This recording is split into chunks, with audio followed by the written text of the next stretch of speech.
Il y a quelques jours, Jérémy nous posait une question pertinente. Quelle est la conicité idéale pour finir une préparation canalaire? Outre le fait que Jérémy a gagné une de nos formations en demande, c'est la question de la conicité que je vous propose d'aborder cette semaine pour la nouvelle réponse d'experts d'Endo Academy.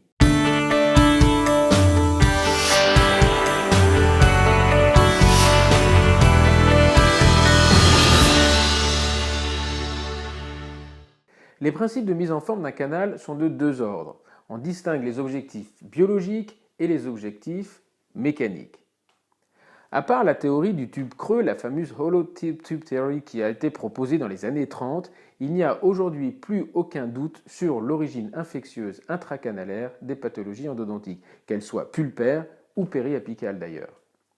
Les objectifs biologiques sont donc immuables, à savoir qu'il faut désinfecter et prévenir la réinfection du système endodontique. Mais qu'en est-il des objectifs mécaniques? Ils sont au nombre de 4, rappelons-les.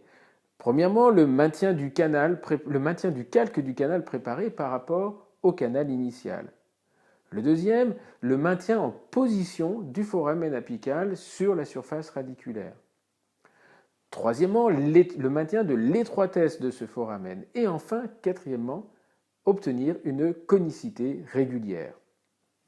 Ces principes sont ceux qui ont été édictés par Schilder en 1974, mais près de 45 ans plus tard, ils demeurent d'actualité. La conicité, puisque c'est elle qui nous intéresse ici, est importante pour deux choses. La première, c'est pour obtenir une parfaite circulation et le renouvellement de la solution d'irrigation au sein du système canalaire. Sans conicité, il est difficile, voire impossible, d'avoir le flux et le reflux de la solution. Et pourtant, c'est bien ce flux et reflux qui sont nécessaires pour désinfecter le système endodontique, car ils autorisent la dynamique de la circulation de la solution. La seconde est directement liée à la technique d'obturation canalaire. La technique la plus fiable pour une obturation à la gutta aujourd'hui est celle de la compaction à chaud.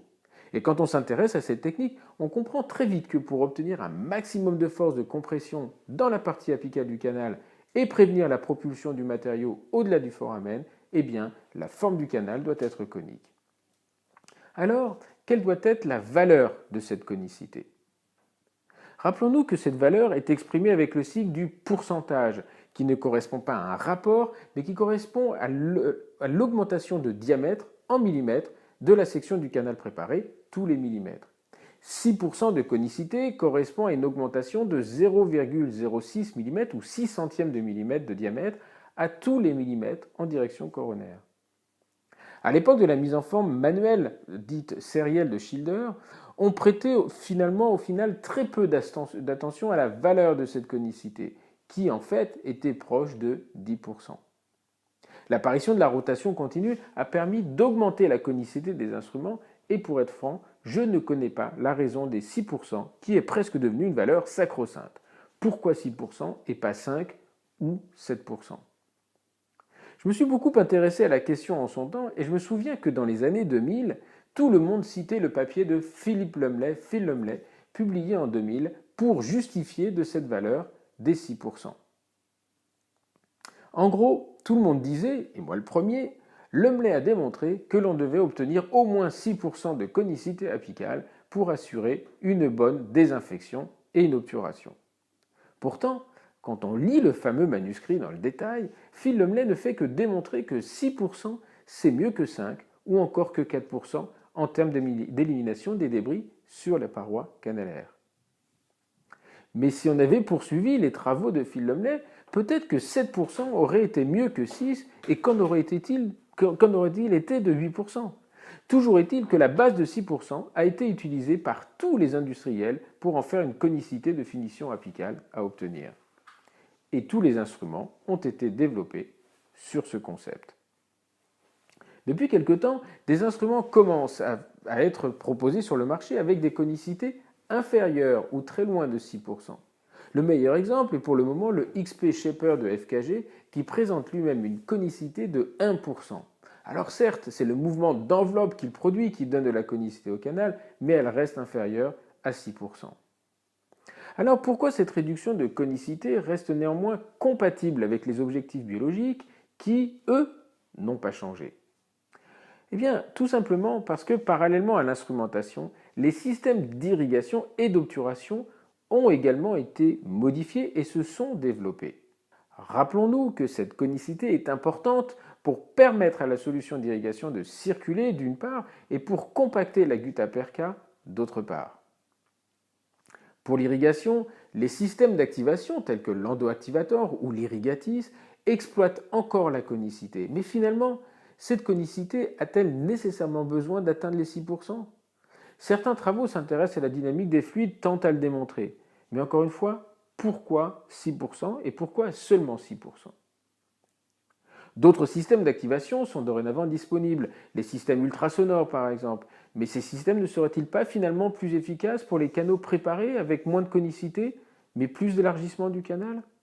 On peut également citer le XP Finisher. Il s'agit d'un instrument en nickel-titane, très fin, courbe, qui permet de fouetter la solution au sein du canal. Et cette activation mécanique permet de décoller les débris des parois canalaires et de les mettre en suspension.